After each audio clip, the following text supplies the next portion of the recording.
El siguiente programa no contiene escenas de exceso ni violencia. Para los menores se recomienda la compañía de padres o un adulto responsable.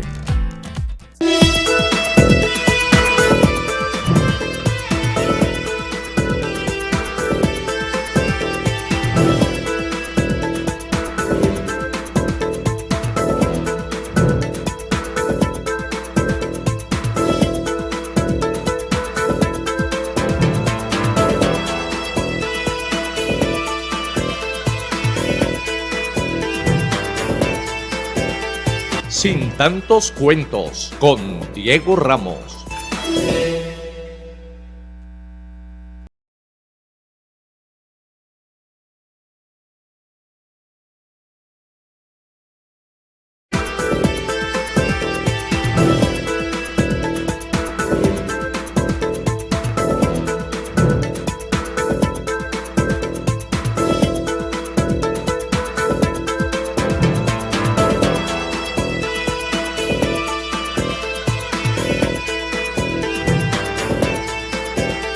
Sin tantos cuentos, con Diego Ramos.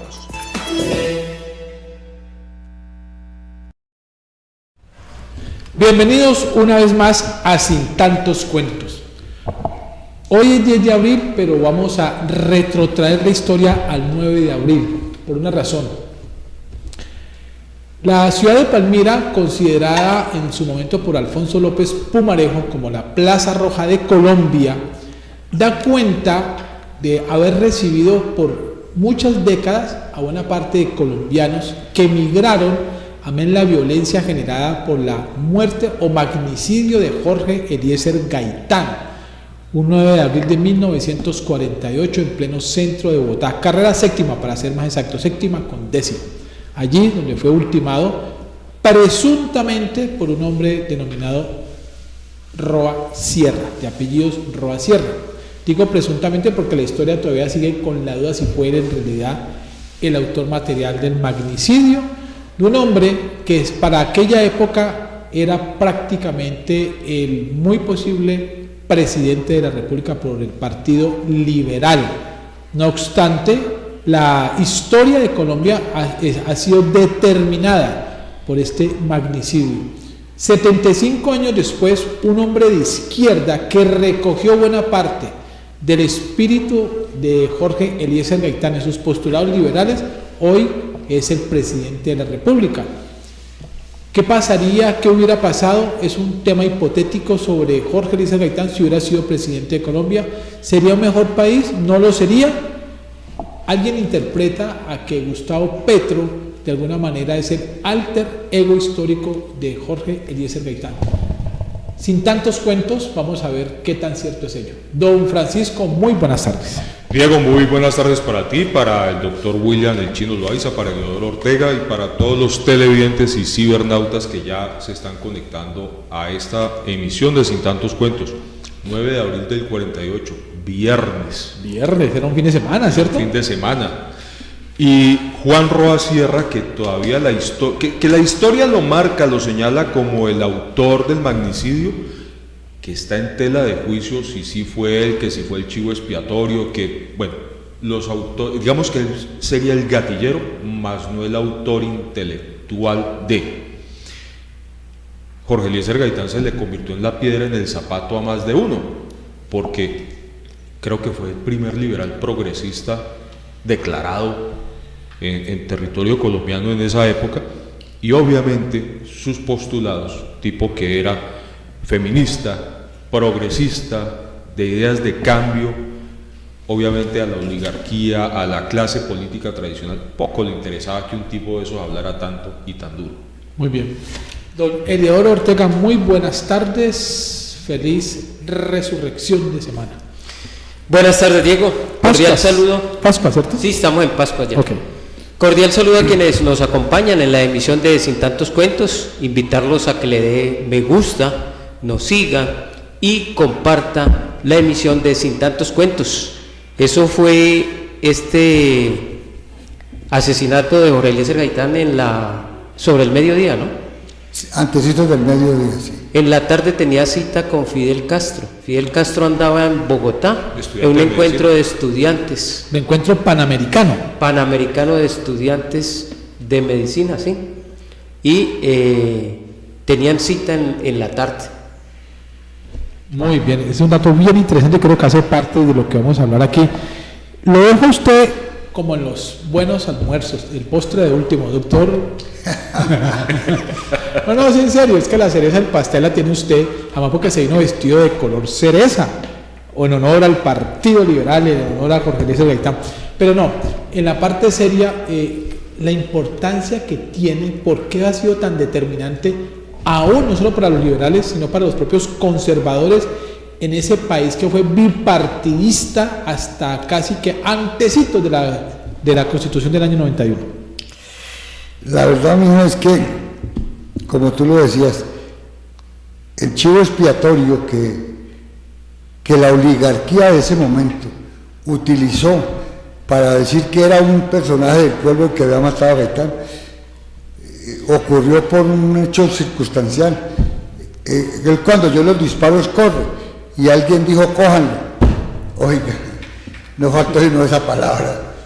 Todo el mundo salió detrás de él y lo cogieron y hasta que lo mataron. Pero yo estoy seguro que ese señor no tuvo absolutamente nada que ver con la muerte de Jorge Eliezer Gaitán. Los homicidas, los asesinos de Jorge Eliezer Gaitán ya murieron, de lógica ya murieron, pero eran quienes ostentaban en aquel momento el poder político en Colombia, liberales y conservadores. ¿Usted recuerda quién era el presidente de esa época? Un tal Laureano, no era de casualidad, ¿Y de apellido Gómez? y de segundo apellido Soto. Ah, sí, señor. Exacto, creo que era él. Entonces, ¿qué nos dice a nosotros eso? Tú trataste de llegar como al punto neurálgico de lo que significó la muerte de Jorge Eliezer Gaitán. Y la gran pregunta es, ¿qué le hubiese pasado a Colombia si para esa época Gaitán hubiese sido elegido presidente de la República? Pues lo más seguro es que Petro le hubiera quedado mucho más fácil ser presidente de Colombia. No le ha tocado tan difícil. Que hay que denotar algo, ¿no? Y es que Gaitán es hechura. Óigalo bien lo que voy a decir, esto no es una herejía. Él es hechura del nazismo en Italia.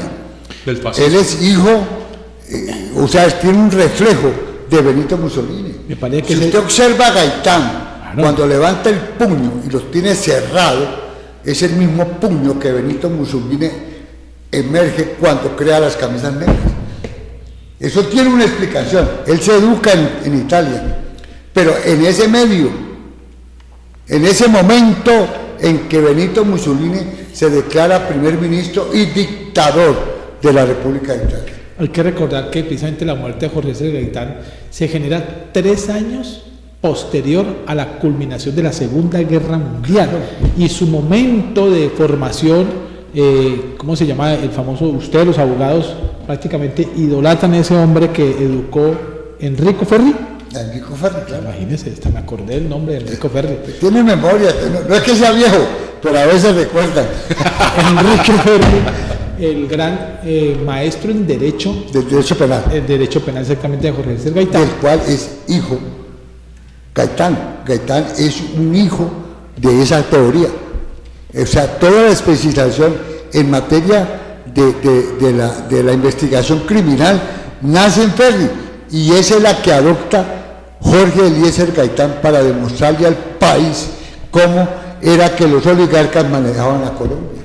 ¿Qué materiales tenemos para estar viendo Pues detalles para yo documentar quisiera esta que conversación? arrancáramos, porque mucha gente, y sobre todo gente joven, debe estar diciendo, ah, ¿Y pues ese sí, quién es? ¿y ese quién es? ¿Y cómo se escuchaba Jorge Eliezer Gaitán? Nosotros tenemos aquí un discurso de Jorge Eliezer Gaitán, no lo vamos a escuchar todo, obviamente, pero sí para que en sus primeros apartes escuchemos, primero, la voz, y segundo, cómo él se refería a los temas de pueblo, oligarquía, etc. Escuchemos a Jorge Eliezer Gaitán. Se equivocan si creen que a esta raza colombiana la puedan barrer. Que nos hablen de esto los candidatos de la oligarquía. A los pueblos no se les puede robar el sentido de su nacionalismo. En cuanto el nacionalismo no sea agresivo, no sea repulsión del elemento extranjero que debe ser fraternalmente acogido entre nosotros en cuanto venga a prestar un beneficio. En cuanto no sea agresión al extranjero, que afortunadamente nosotros no podemos realizar, pero en cuanto sea estímulo de nuestra propia razón de ser, orgullo de nuestra propia raza, veneración a nuestras tumbas, porque eso no es el lenguaje ni demagógico ni retórico que los hombres que hemos cruzado universidades saben. Denótese cómo él tiene una cadencia en su voz, o sea, es un tipo maestro, ¿ya? Con la palabra. Él tiene una marcha que fue la marcha del silencio, ¿tú recuerdas? Los que han leído la historia, que fue una marcha que llegó en Bogotá con antorchas, la marcha del silencio. Tiene otro discurso, pero soberbio, en la Plaza de Toros de Santa Fe de Bogotá, con la juventud. Y tiene un discurso con las mujeres, porque es que él se sentó su postulado ideológico en la mujer, en la juventud y en los adultos mayores. Ahí estaba la defensa de Gaitán. Yo creo que recordar a Gaitán no es un pecado. Mire, 10 años después de la muerte de Gaitán, en el 58, los partidos toman la decisión para acabar con la violencia, que era lo que tú comentabas. Del 48 al 58 se crea el Frente Nacional. Y todo el éxodo de los liberales. Al 68, mi querido. No, el Frente fue en el 58. A eso, del 58 al 68. Al 68. No. Del 48 al 58, no sé, 10 años después de la muerte de Gaitán, el Frente Nacional. El Frente Nacional salió después de la dictadura de Rojas Pinilla. Exactamente, que ese es precisamente el acuerdo de Benidorm, Sí, creo norte de España, País Vasco, para hacerle más rápido. Para ser más exacto, pero esos 16 años del Frente Nacional, que fueron del 58 al 70, en la elección de Misael Pastrana, la pérdida de que duró hasta el año 74, ahora sí, que era lo pactado entre el Partido Liberal y el Partido Conservador. La alternancia. La alternancia del poder. Venga, yo les quiero hacer una pregunta a todos aquí. Con esas ideas de Gaitán, habría que pensar de pronto que si él hubiese sido presidente no hubiéramos tenido fenómenos tales como los que tuvimos después, guerrilla, ¿cómo es que le decían? La chusma, los chulavitas. Los chulavitas, todas esas cosas. Si se hubiera seguido con un gobierno, si hubiera ganado la presidencia de la República, ¿habríamos sufrido ese tipo de fenómenos? ¿Sí, no? ¿O de pronto en alguna medida? Pero mire, esa es la pregunta. Indiscutiblemente, el problema en estos países de América Latina es la tierra, es la posesión de la tierra, es la tenencia de la tierra. Si en ese momento Gaitán es presidente de Colombia, él había hecho una gran reforma agraria que hubiera transformado este país, le hubiera entregado la tierra al campesino que era el que la trabajaba, y eso hubiera evitado los conflictos sociales. Es que los conflictos sociales nacen por la lucha por la tierra. Ahí nace el conflicto social en Colombia, no lo podemos negar. Entonces, en ese tema, yo pienso que Gaitán hubiera influido mucho. ¿Por qué crees tú que Petro hoy habla de una gran reforma agraria? Porque él sí tiene claro y ha entendido que el problema aquí es la tenencia de la tierra. Pero oiga, concentrémonos un tema, y a ese tema de la tenencia de la tierra, vamos a traernos un caso muy puntual y que es incluso para ustedes los abogados, creo que casi no hay facultad de derecho en Colombia que no lo haga. Caso de estudio. El caso de estudio Bananeras. Claro, la United Fruit Company. Exacto, un caso de estudio en el cual Jorge Eliezer Gaitán se hizo muy famoso y nunca visitó Urabá, nunca visitó el Magdalena. Elio, a propósito del tema de Jorge Eliezer Gaitán, ¿por qué la izquierda en Colombia recogió tanto de los postulados, identificó tanto lo que en su momento promulgaba y aspiraba que debía ser el país que deberíamos tener los colombianos en su momento, Jorge Eliezer Gaitán? Ustedes han tocado un tema y es el de la tierra. Ha sido el primer punto en todos los conflictos que ha tenido nuestro país. Recordemos que la violencia es uno de ellos. Aparece el Frente Nacional y así sucesivamente. Ha habido por lo menos 3 conflictos en nuestro país y en los 3 uno de los principales puntos ha sido el de la tierra. Nosotros definitivamente no hemos salido de esa etapa feudal. Nosotros en este momento en nuestro país vivimos un capitalismo feudal bien raro, es una mezcla. Ese es el énfasis, así como en las especializaciones se tiene un énfasis, así mismo pasa con las épocas en la economía de los países. Entonces, en ese caminar, el énfasis en este momento debería ser el capitalismo en nuestro país. Sin embargo, tenemos de feudalismo, tenemos de esclavitud todavía, esos rezagos.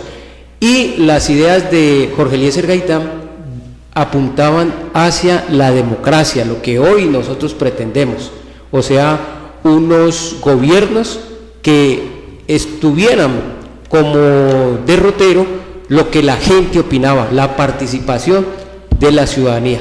Ahí era donde, de pronto donde se encuentra ideológicamente la posición de Gaitán y Petro. De Gaitán y la izquierda en este país. Que son, por eso hablamos Es más, para ir más allá, se ha discutido en el mismo pacto histórico que Petro, si bien tiene ideas de izquierda, su proyecto hoy no es de izquierda. Es más gaitanista. Es gaitanista, es como de los liberales, de los liberales. Elio, te voy a hacer... Uribe.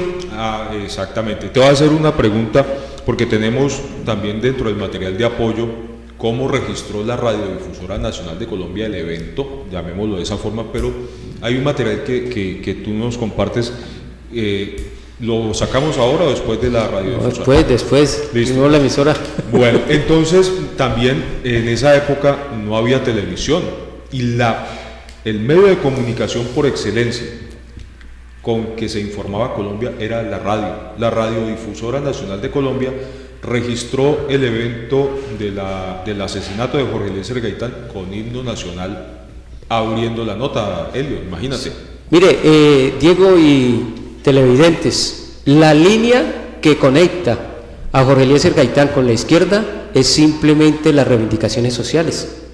Esa, ante todo, es la línea que los conecta. Es que las reivindicaciones sociales no son de Gaitán ni son de Petro, eso es de la historia. Mire, Marco Aurelio, que fue emperador 80 años después de Jesucristo, el tipo hablaba de lo mismo. El tipo hablaba de defender a las viudas, de defender al adulto mayor, de proteger a los niños, de proteger a los esclavos. Eso es una teoría progresista de la historia de la humanidad. Ha venido reclamando permanentemente, por favor, ya no nos agobien más, déjenos vivir. Entonces Petro aparece ahora y de pronto coincido contigo en algo. Petro es un demócrata, Petro no es un dictador, Petro no es un hombre de izquierda, así de esos cerrados, ya, no, Petro es un demócrata y lo está demostrando. Miren la pela que le han dado en las reformas y el tipo está allí, despacio, y sigue avanzando, y sigue hablando aquí, y habla por el otro lado, y conversa con este, y dele para acá, y dele para allá. ¿Por qué? Porque él quiere que las cosas se hagan por el camino de la legalidad, no por la imposición, y los dictadores se destacan porque imponen sus reglas de juego. Bueno, entonces, con ese pequeño aporte de mi querido amigo el Chino, vamos a dar paso entonces a cómo registró Radiodifusora Nacional de Colombia este evento.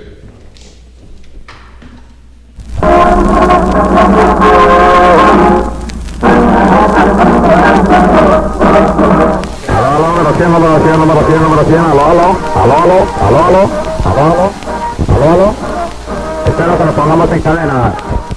Número 2, pero eso lo pongamos en cadena. Cambio. Esta es la emisora liberal número 2 del Servicio de la Revolución, transmitiendo desde un lugar de la República que a nadie le importa.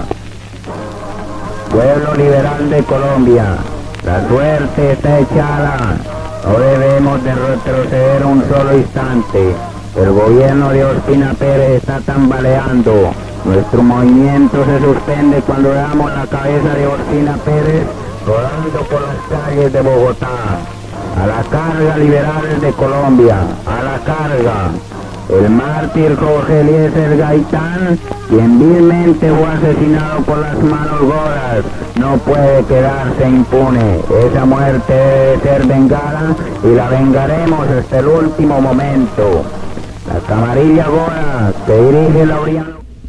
Miren, el tema de que haya sido la radiodifusora nacional en aquel entonces el que haya generado la difusión de la noticia más importante para Colombia, incluso diría uno que en esa primera parte del siglo XX, ¿sí? Más que cualquier, incluso más que la propia pérdida del canal de Panamá, o de Panamá, no canal porque el canal no existía todavía, de Panamá mismo, en razón, primero, a que este era un país 100% rural, y solo la radio podía de alguna manera sobrepasar los problemas geográficos de las cordilleras. Claro. Recordemos que las repetidoras estaban soportadas en el sistema de transmisión de radio Sutatensa, que era de Boyacá, Cundinamarca, pero que se irradiaba absolutamente para todo el país, y fue a través precisamente de esa red que se logró que en todos los rincones de Colombia, el 9 de abril, el Bogotazo no dejara de ser solamente un problema social para la capital de la República y se replicara y se viviera prácticamente todo el impacto de los efectos colaterales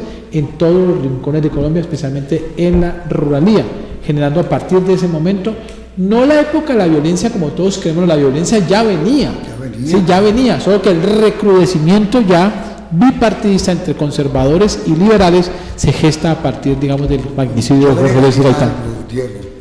Y es que los partidos tradicionales crean el Frente Nacional para echarle agua a la naciente gaitanismo.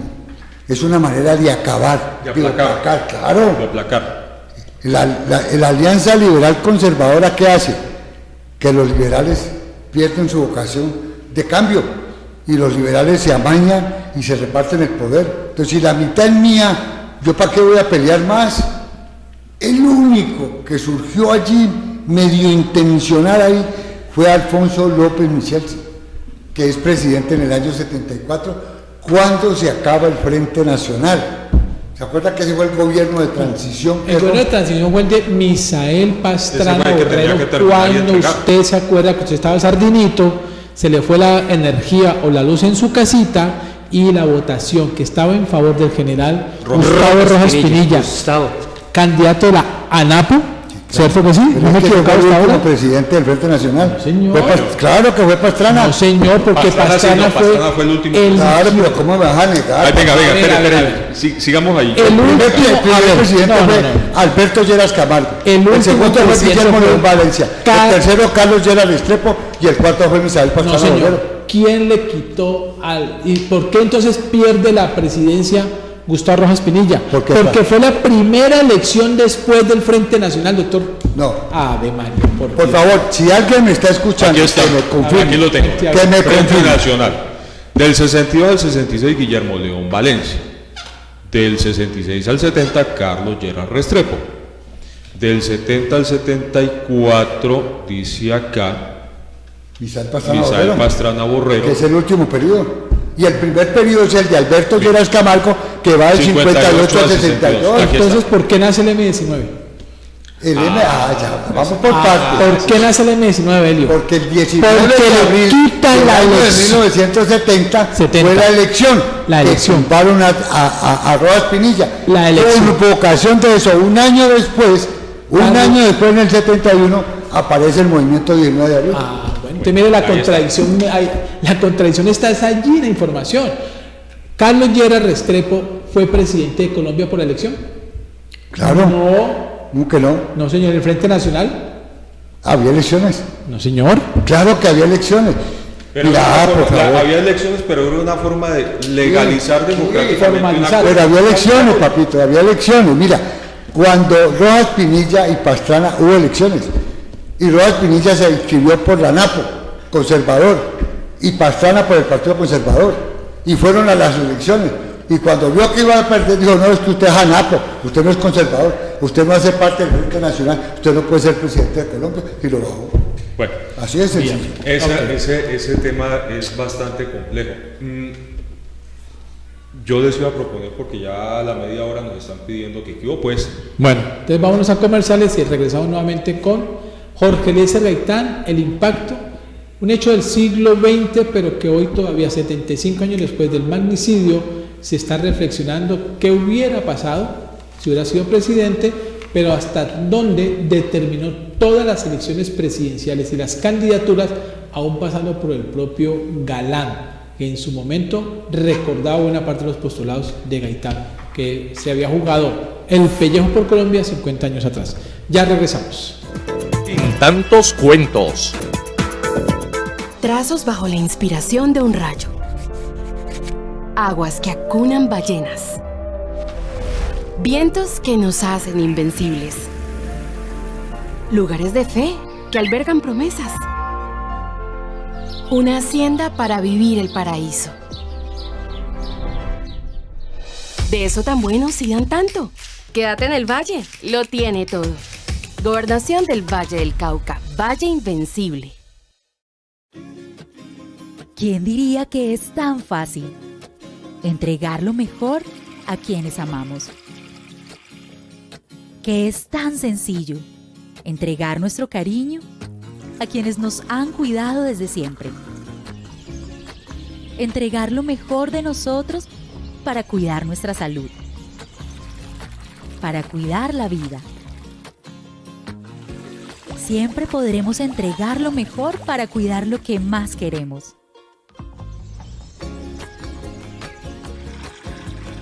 Entregamos lo mejor en cada gota. Acuaoccidente.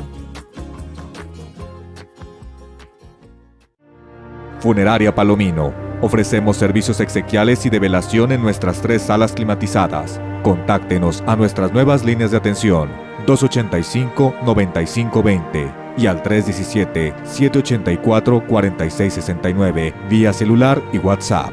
Funeraria Palomino en Palmira, carrera 28, número 4038. Funeraria Palomino, desde 1934, al servicio de los palmiranos. Realizar tus transacciones locales y nacionales es muy fácil con Supergiros.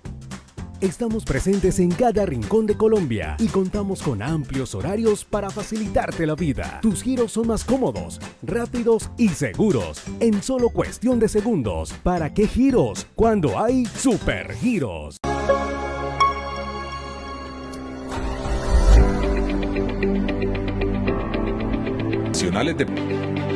Adquiere uno de nuestros planes y accede a múltiples servicios médicos o adquiere el servicio. Contamos con servicio de medicina general, enfermería. Somos la respuesta en atención domiciliaria.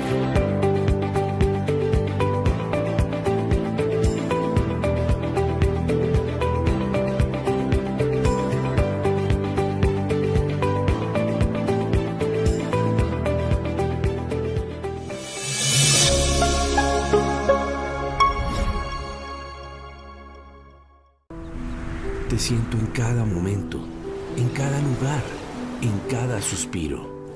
Eres esa pasión que mueve mis sentidos, que eriza mi piel y me hace sentir vivo. Eres mi esencia, mi alegría. Eres quien me alienta, quien me inspira. Me elevas, me impulsas día a día. Gracias a ti, soy lo que soy. Una fuerza poderosa, visionaria, decidida, inspiradora.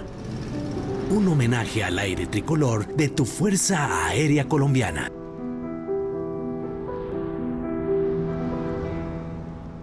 Llegaremos con una nueva marca, servicios y excelente atención para la revisión técnico-mecánica de tu motocicleta. Somos Palmimotos CDA. Nuestra misión es brindarte amplios espacios, seguridad y confianza en cada revisión. CDA, tu centro de diagnóstico automotor. Ubícanos en la carrera 28, número 3558, diagonal a la panadería Realpe. Trazos bajo la inspiración de un rayo. Aguas que acunan ballenas. Vientos que nos hacen invencibles. Lugares de fe que albergan promesas. Una hacienda para vivir el paraíso. De eso tan bueno sí dan tanto. Quédate en el valle, lo tiene todo. Gobernación del Valle del Cauca, Valle Invencible. Sin tantos cuentos. Sin tantos cuentos.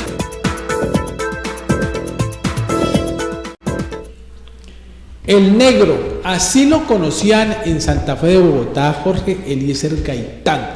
Su procedencia, no tan humilde como mucha gente cree, ¿no, doctor? No. No, para nada. La gente estaba convencida de un cuento totalmente distinto. Sin embargo... El tipo no es del sur. Exactamente. ¿Ya? El negro, como lo conocían al negro Gaitán, tenía en su oratoria, y usted lo refiere muy bien, el modelo de Benito Mussolini. Y este modelo donde la kinesis, la teatralidad, la dramaturgia, acompañada de, hoy dirían los youtubers, de las keywords, palabras claves contundentes, hacían que ese discurso llegara absolutamente a todos los estadios de los estados democráticos en Colombia. Recordar también que, si bien fue un hombre que luchó por el pueblo y para el pueblo, fue muy amigo de los Estados Unidos, aunque no lo crean. Pero fíjate que él, a pesar de eso, lo estaba haciendo recalcar ahora Eliodoro, que él no era un hombre abiertamente antiimperialista. Él no era eso, pero él sí destacaba conductas imperialistas de los Estados Unidos para con los pueblos de América Latina. Ese es el otro hilo que lo conecta con la izquierda, particularmente de este país. Pero tú te recuerdas, por ejemplo, que eso es de Bolívar. El primero que descubrió que los Estados Unidos sería el coloso del norte y que sería un imperio fue Simón Bolívar en 1808. Imagínate a dónde llegaban. Por eso te digo que es que el deseo de cambio, de transformación, la lucha de los pueblos ha estado con ellos, nació con el pueblo. Y esa es otra situación de la posición de clase, ¿no? Ni Gaitán ni Bolívar eran zarrapastrosos. No. Exactamente. Venían de la clase media, de pronto hasta de la clase alta. O sea, estudiaron en Europa. Estudiaron en Europa. Me hace acordar de una anécdota de Camilo Torres, el cura, con el sindicalista que mató el M-19, Raquel Mercado. José Raquel Mercado. En algún momento se encontraron y José Raquel Mercado, pues, queriendo, yo no sé qué quería impresionar a Camilo Torres, les dijo que ellos tenían muchas identidades y le dijo Camilo Torres, sí, ambos hemos traicionado nuestra clase social. Bueno, Delio, cuénteme una cosa. A la carga. A la carga. Pacho Galán compuso un porro precisamente en homenaje al proceso electoral que impulsaba, a esta propuesta política que impulsaba Jorge Eliezer Gaitán. A la carga, un porro de Pacho Galán.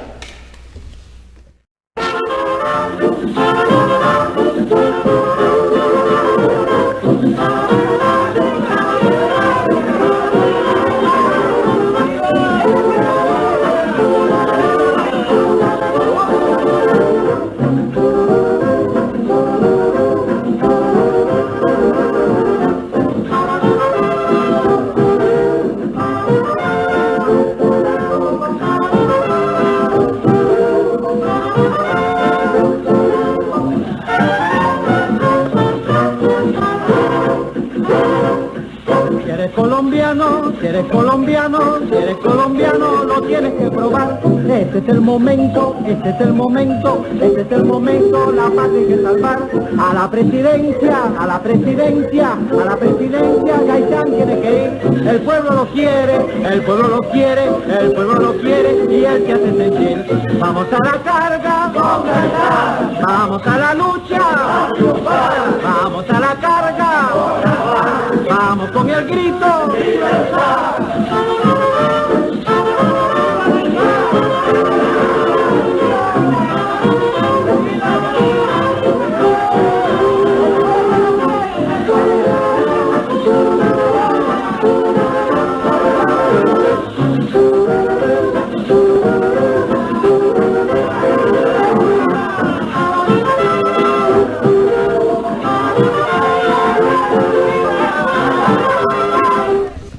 Escuchando pues las tonadas de originalmente él, la borrachera de Pacho Galano, y este sirvió, digamos, de telón de fondo musical, marco musical para componerle la canción a Gaitán. Elio, eso es una pieza inédita, creo yo, para el periodismo, encontrar esa canción, esa tonada que compuso este gran hombre, prácticamente uno de los patriarcas de la música en Colombia, en favor de la causa justa de Jorge Eliezer Gaitán en su momento. Sí, a la carga.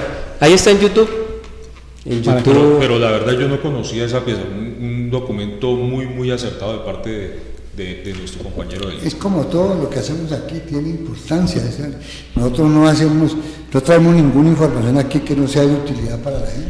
Mira, a propósito de este comentario, y empezamos hablando de lo que pudo haber representado Juan Roa Sierra como posible autor material o único autor material de la muerte de Jorge Eliezer, ¿cierto? Sin embargo, estamos hablando de una Bogotá que quería ser una ciudad metropolitana. Para aquella época ya era considerada la famosa Atenas de América, ¿se acuerdan? Sí, claro. Por el tema cultural, los escritores, los artistas, la moda. Pero había por ahí alguien que ya no decía que era la Atenas, sino la Apenas de América, ¿sí? Y la Apenas de América llevó a generar algo que historiadores que han estado recabando la verdadera historia o la motivación del homicidio, el magnicidio de Jorge Eliezer Gaitán, es que no tuvo nada que ver con un hecho político, tuvo que ver con un hecho urbanístico. Había que quemar literalmente el centro de la ciudad de Bogotá para poder entrar el desarrollo de las nuevas construcciones, y una gran motivación o un gran conejillo de indias fue en ese momento matar a Jorge Eliezer Gaitán, porque de hecho cuando las pesquisas dan cuenta de que habían incendiarios en zonas donde ni siquiera había llegado la turba, era que se llamaba, ¿no? En aquella que toda la gente pues supuestamente embaravecida por la muerte de Gaitán, ya estaban siendo incendiados muchos edificios, ¿cierto? Pero edificios viejos. Toda la zona, digamos, colonial republicana de Bogotá fue desplazada por estos incendios, por este acabose del Bogotazo, y parece ser que está cogiendo cada vez más fuerza el hecho de que fue una conspiración urbanística más que una conspiración política. Miren ustedes que yo sí tercio allí, para que vean hasta dónde es el espíritu de los enemigos del pueblo, de la derecha de este país, que los llevó hasta sacrificar un hombre de la inteligencia de Gaitán para quemar a Bogotá. ¿A usted no le parece que eso es mucha maldad? Matar a un hombre que significaba en ese momentico los ideales de un pueblo para poder justificar la quemada del centro de Bogotá y hacerle un cambio al urbanismo bogotano. Pero es que esa era la forma de pensar de esa época de algunos. No, todavía siguen pensando igual, no han cambiado. Aquí hemos tenido varios, no bogotazos, palmiranazos. Sí. O que me digan si ese cuentico de los derrumbes, de los incendios puntuales de la galería en Palmira y varios lugares en el centro de la ciudad ha sido gratuito. A los 8 días volvió y incendió el mismo sitio. Ese es el método antiquísimo del progreso. Quemar la memoria arquitectónica. Exactamente, le echó la culpa a los cristianos a propósito de la Semana Santa. Entonces mire que ese es un modus operandi. Pero los Nerones viven todavía. Claro, ese modus operandi vive en el corazón de mucho colombiano, de mucho latinoamericano que busca causarle daño a la humanidad. De mucho periodista que es incendiario. Y ha habido otros 2 incendios que me acuerdo ahora. El de la embajada, ¿no? Ah, sí, señor. Ve, perdón, el del Palacio de Justicia. Palacio de Justicia. El del Palacio de Justicia. Exactamente. Hay una teoría de que aprovecharon la oportunidad. El papayazo. Y otra que fue para eso. Exactamente. No, es O que sea, era para quemar los archivos. Para quemar los archivos Para quemar los expedientes. Lo mismo que pasó en el Palacio Pero de los Justicia de Tuluá hace expedientes, poco. Ahora, los expedientes eso te iba a ¿contra quién decir. eran? Ah, No eran contra los que llegaron. Y en Tuluá ha habido dos, ¿no? sí, Exacto. ha habido dos, sí, señor. El del Palacio de Justicia y el de la cárcel. Exactamente. ¿Ya? Entonces, para que veamos que No ya sé, se es sabe que hacer esas cosas. El Nerón del Palacio de Justicia, que ya murió, gracias a Dios. El Nerón fue Belisario de Atangana. Ah, no me hable de El Belisario. tipo es estómago. el tipo es el que ordena ingresar al Palacio de Justicia. Y el pobre. Que lo hace ¿cómo se como llama el coronel comandante ese? de las fuerzas Plaza del militares. Sur, Plaza Vega. Plaza Vega. El coronel Plaza Pero hay Vega. otra teoría de que a Belisario lo retiraron del mando del país. Dicen que hubo un mini golpe de Estado golpe de Estado. de 24 horas. Pero volviendo al tema de No, la es que, conspiración No urbanística. le dijeron, o usted da la orden o lo bajamos de aquí. O usted da la orden Y a ti, por o favor. nosotros damos la orden. Vea, hágame el favor y que ingrese para quedarse en la presidencia de la pasa es que la paloma de la paz. No, No me acuerdo de la mejor palabra. dicho, bien. Volviendo al tema de la conspiración urbanística, pues, Francisco, veamos en realidad cómo fue, qué se vivió, cómo se recogió en aquella época. No era televisión, era puro cine. Sí, señor. Cámaras de cine las que alcanzaron a registrar el Bogotazo en su momento. Sí, señor. Tenemos un documento que hizo RTBC y van a escuchar los comentarios de esta productora, donde van a ver imágenes de cómo se vivió el Bogotazo, cómo quedaron ciertos sectores de la ciudad de Bogotá, y también vamos a ver un poquito, porque ahí pasa el desfile con el cuerpo de Juan Roa Sierra. O sea, vamos a ver lo que sucedió en Bogotá, pero ojo, finalizando esto le voy a hacer un comentario de lo que sucedió en Bogotá y en el resto del país. Sí, señor. RTBC, sentimos a Colombia. El 9 de abril de 1948, Gaitán es asesinado en la carrera séptima, en el centro de Bogotá, cuando sale de su oficina del brazo de Plinio Mendoza Neira, quien narró el acontecimiento. El supuesto asesino, Juan Roa Sierra, es capturado por el dragoneante Carlos Alberto Jiménez. Excitado y jadeante, no habla. De los cafés comienza a salir gente. Se oyen los primeros gritos, los primeros clamores de venganza. Juan Roa Sierra es golpeado brutalmente hasta la muerte.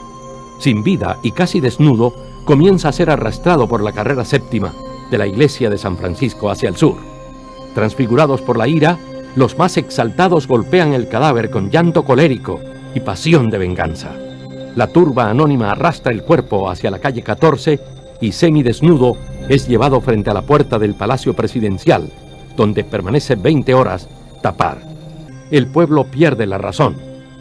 Estimula su locura a un grupo revolucionario que se apodera de las radiodifusoras e imparte órdenes de asaltos. Los barrios se lanzan sobre el centro de Bogotá. Se forma una gigantesca manifestación que cubre la carrera séptima y avanza hacia el Palacio Presidencial. Cuando la multitud se asoma a la Plaza de Bolívar, se da la información de que se aproxima un tanque amigo. Eran varios con banderas rojas. Era la ilusión que siempre alimentaron las masas liberales. Aplauden que el ejército esté con la protesta, le abren campo a los tanques y rompen en vivas. Detrás de ellos se lanzan las multitudes convencidas de que van a tomarse el Palacio Presidencial. Cuando avanza el primer tanque, gira su torreta y dispara ráfagas de ametralladora contra los manifestantes. Viene la dispersión, la confusión, la desmoralización, los muertos y la desbandada. Todo el mundo corre. Las muchedumbres se lanzan contra todo lo que tenga carácter oficial y viene la quema de los edificios y los tranvías. Los manifestantes vociferan. ¿Dónde está el Partido Liberal en estos momentos? ¿Dónde están los jefes? La famosa consigna de Jorge Eliezer Gaitán. Yo no soy un hombre, sino un pueblo. No pasa de ser una frase. Gaitán no era un pueblo, era un hombre. Las horas corren a favor del gobierno, que espera tropas leales de Tunja, las que finalmente llegan controlando el Bogotazo. El país es un polvorín. Se inician revueltas en los pueblos y ciudades. Se conforman grupos alzados en armas de campesinos liberales en pueblos y veredas para defenderse. se agudiza la violencia de los años 50, que en 7 años deja 300.000 muertos. RTBC, sentimos a Colombia. Pues este documento de RTBC es maravilloso, pero ya cuando lo vemos, Helio, con ojo de productores, deja sospechas, ¿no? Yo diría una cosa, qué buena producción. O sea, ¿la RTBC? Sí. No, la del camarógrafo. ¿La vio libreteada o qué? Sí, ¿La siente libreteada? Oiga, no, venga, para hacer una de esas que dice uno, video aficionado, madre, tiene un estabilizador brutal. Y en esa época no había joystick, nada. Da como la impresión de que todo estaba programado y que las cámaras ya estaban en los sitios apropiados para poder captar cómo iba a manejarse las turbas. Los momentos claves. No dejaban nada al azar. Exacto. Cuando ocurre eso, que es así que uno va y filma con la cámara, eso se mueve. No, man, como todo bien hechecito, parecía como de película, de Hollywood. ¿Cómo era que se llamaba ese famoso, esa famosa película de la muerte de Cristo, que durante muchos años... El mártir del Calvario. Sí, pero el italiano director era... ¿cómo era que se llamaba ese director? Que toda la vida, me han dicho, vimos esa película como por 40 años. Sí, en el Teatro Palmira todos los años, el pobre Enrique Rambal Jr. decía, ya no me clave más otra vez. Es que parece una producción italo-colombiana, ¿cierto? Pero allí hay un asunto, doctor William, y es lo que sucedió allende Bogotá. Porque creo yo que ese es el tema, ¿no? Más allá de lo que haya sucedido en Bogotá, porque lo vivieron en carne propia, lo vieron, lo sufrieron, pero cómo las ondas de la, digamos, de la revolución, de alguna manera que se gestó en Colombia, campos del Caribe, del eje cafetero, del Valle del Cauca, Cauca, Nariño y los llanos especialmente, dieron cuenta a las nacientes guerrillas de izquierda de aquella época. Mira, aquí hay una anécdota que me la contó, y lo voy a contar porque él me la contó a través de la radio. Es de Víctor Lerner, conocido cantante nemesio, que él nace en Buenaventura y su papá es de Buenaventura. El día de los hechos de la muerte de Gaitán, ese señor era conservador, pues lo han matado. Fueron a su casa y lo sacaron y lo apalearon hasta causarle la muerte, porque era conservador. A ese extremo llegó ya la psicosis de la gente. Pero William, venga, usted me da pie para otro comentario que lo había anunciado. Mucha gente piensa, esto solamente fue en Bogotá. No. Y Alejandro, si puedes, mientras estamos hablando, pasar las imágenes que tenemos ahí, las otras, solamente las imágenes, para que veamos también unas fotos que se ven muy interesantes de lo que sucedió en esa época en Bogotá. Todo el mundo piensa, esto solamente sucedió en la capital de la República, pero en su orden, Bogotá, Medellín y tal vez Manizales fueron las 3 ciudades de Colombia donde se dieron unos hechos vandálicos impresionantes. Y seguidamente en otras ciudades del país, Bucaramanga, Cali, porque es que el Bogotazo también tocó el Valle del Cauca, y en gran medida también en Cali y esas otras ciudades se vieron en su medida actos vandálicos. Entonces, lo que tú dices, William, y tiene mucho asidero, mucho acierto, es no solamente Bogotá, eso se irradió inmediatamente a toda parte. Mire, yo sí quiero como tomar ese episodio del 9 de abril y referírmelo ahora con las famosas luchas de los estudiantes, ya, por la famosa primera línea. Y en esa primera línea metió la mano la derecha de este país.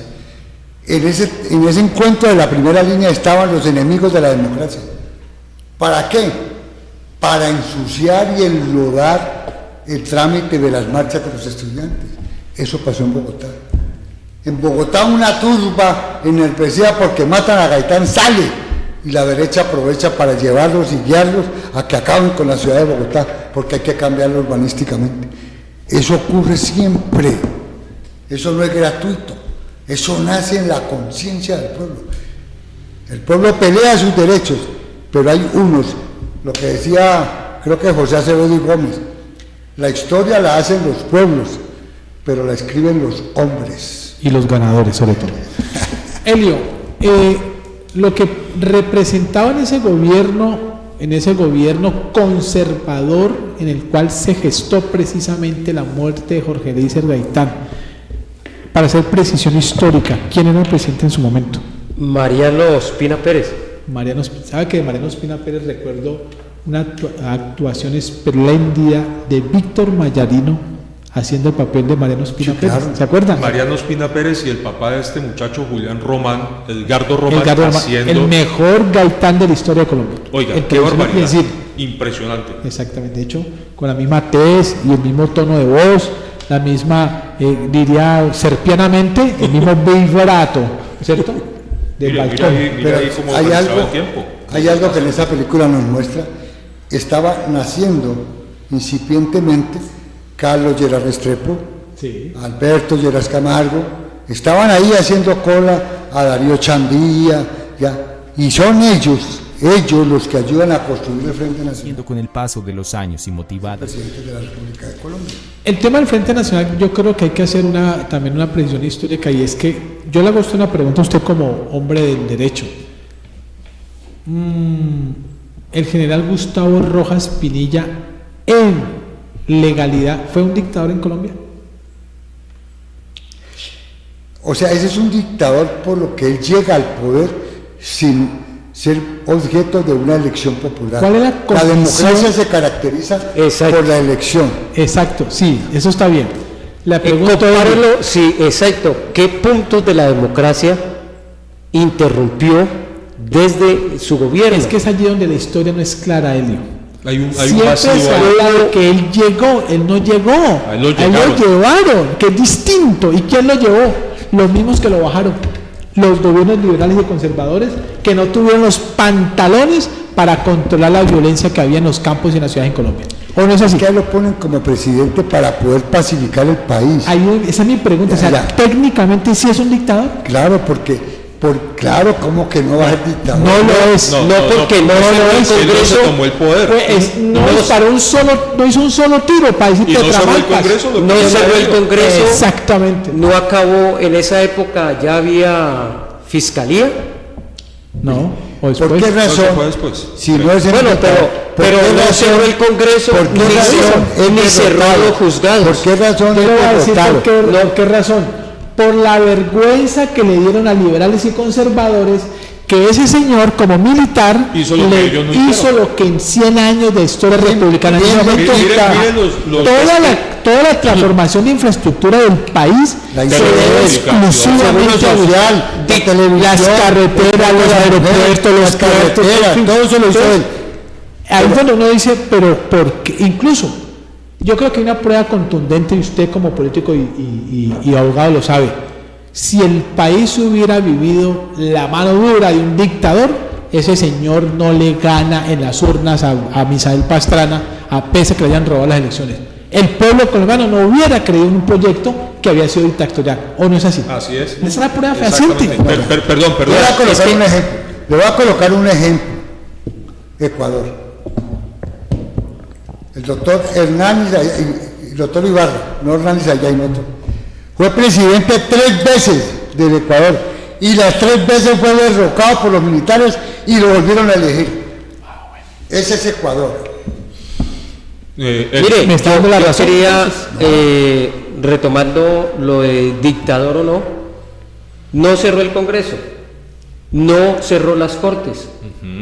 Entonces no fue dictador. Para mí no lo es, técnicamente. Además que él no se tomó el poder. A él le dijeron, venga, papito, aquí solucionen los electores. Era dictador. El solo hecho de tener un kepis y una espada y un uniforme y está el presidente de la República sin haber sido elegido popularmente, para mí es un dictador. Bueno, ya le va a colocar al otro palo.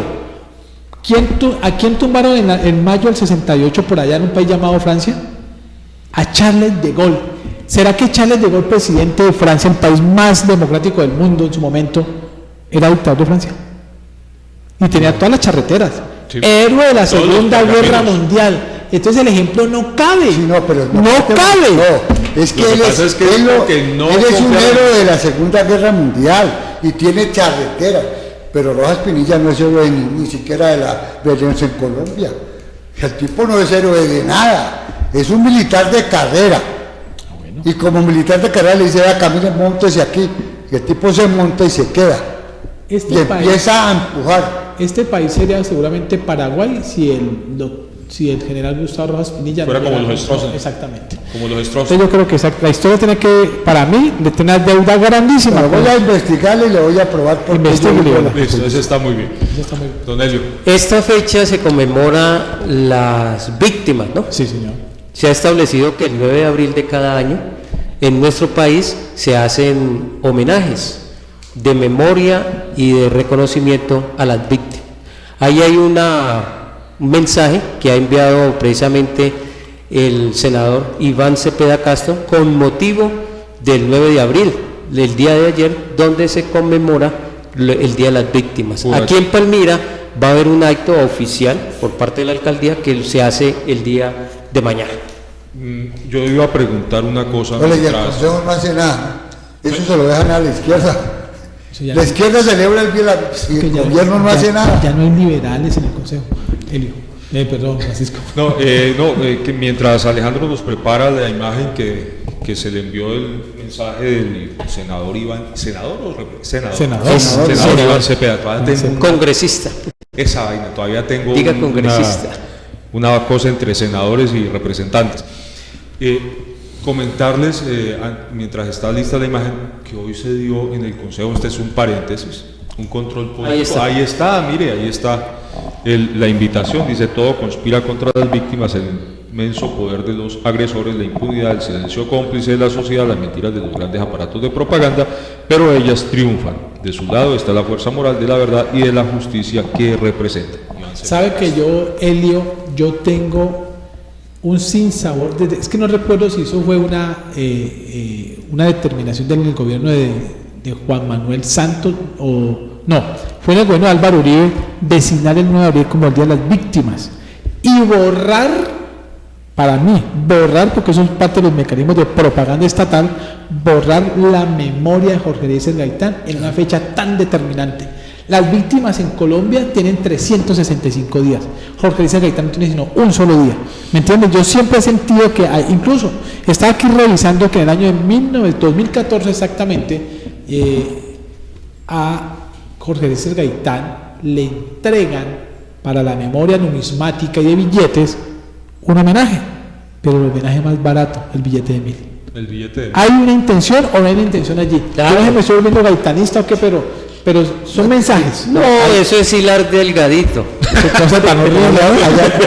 Porque mire, es más, en cuanto a las víctimas, resulta que hoy hay programas, proyectos, hasta normas para las víctimas del conflicto de Estado.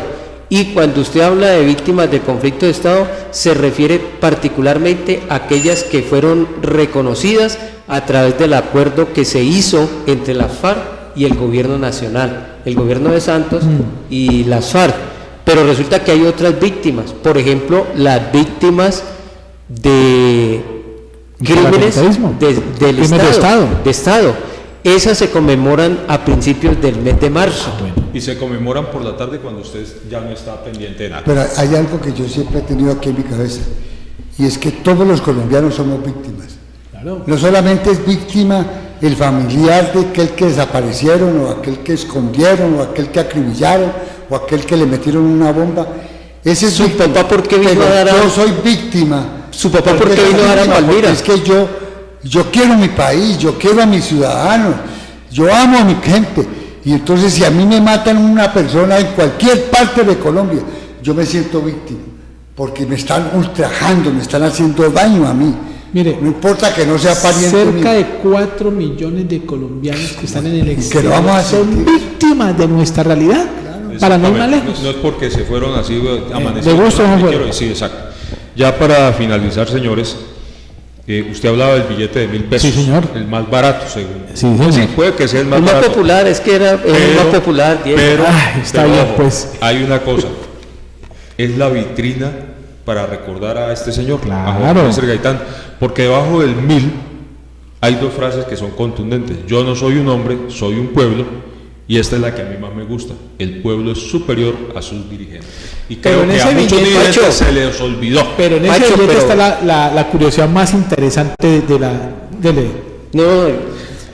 Y la otra, ¿te acordás que dicen que en la foto, aquí en la foto del billete, que hay un señor de bigotico y dicen, ese es Fidel Castro? No es que ese es Fidel Castro. Ese es Fidel Castro. Fidel Castro, el que fue presidente de cubano, claro. El líder de la revolución. Y están debajo de la axila, mira, ahí está, lo vea. Debajo del codo. Debajo del codo derecho de Jorge Gaitán, en por eso, tinta negra rodeado de tinta marrón, casualmente está Fidel Castro. ¿Cuál era el segundo apellido de Castro? Por esas... Frías. Algo así. No, de la Rúa. De la Rúa. Sí, no, Frías es el... Es que el pariente, el hombre pariente. Chávez. Y este es de la Rúa, el médico, ¿no? No, ese no es Fidel Castro. Sí, señor. Sí. Ahora le buscamos una foto de Lo cierto es que el billete ya no circula. Claro, ya no circula. Es las monedas. Pero el homenaje a Gaitán se acabó. Sí, ya no pero es digamos que es un privilegio encontrarse un billete de 1.000, un billete de 10.000 con la india en vera. Sí. De los billetes antiguos de peso, de 2 pesos, de 5 pesos. ¿El de 50 centavos la conoció usted? No, señor, yo soy... Era más cortico, ¿no? Era así este tamaño. Yo me acuerdo, yo compraba cucaracha en la tienda con unos billetes, yo me acuerdo. Ya van a chicanear. A propósito, para terminar, usted que todas las sabe, ¿quién es el viejo verde que está en el billete de 100.000? ¿De 100.000? Sí, ¿quién es el viejo verde? Yo nunca he visto ese billete. Así me acordé, porque la verdad es que yo no he visto un billete de 100. Es Alberto, es Carlos Gerard Restrepo, exacto. Remache, sí, así claro. Lo conocía, Remache. 1.53, no, pero el billete es verde. ¿No? Pero tienes que decir, ¿quién es el viejo que aparece en el billete verde de 100.000? No, porque usted lo ve, es un viejo verde que está allí, no está de otro color. Muchas gracias. Diego, con todo gusto. Doctor William, un homenaje a su prócer del alma. Yo creo que el liberalismo tiene que volver por sus caminos. El liberalismo no puede seguir escondido, el liberalismo no puede quedarse atrás de lo que está pasando en este país. Es la oportunidad de que cambiemos, ayudemos a cambiar al país, señores. No le hagamos caso a Gaviria, que está loco. Este país hay que cambiarlo y hay que hacer las grandes transformaciones sociales, políticas y económicas y culturales. Y el Partido Liberal tiene la voz. Pueda que no tenga el mando, pero tiene la voz. Y usted que está allí oyéndome, tiene la voz. Salgamos a la calle a defender el gobierno de Petro. Muy bien, oiga el otro, por Dios. Francisco, muchas gracias. A usted, Diego, a William, a Eleodoro, a los televidentes y cibernautas, gracias por habernos dejado entrar en sus hogares.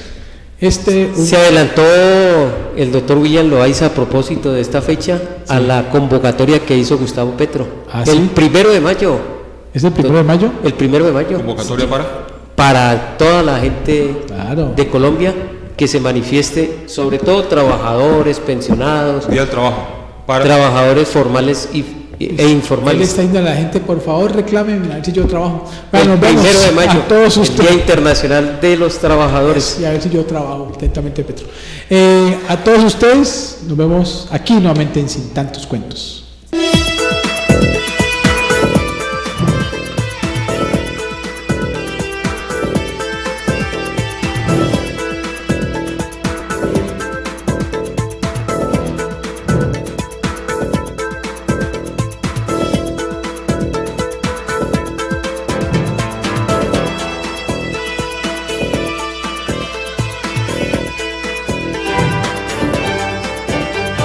Sin Tantos Cuentos con Diego Ramos.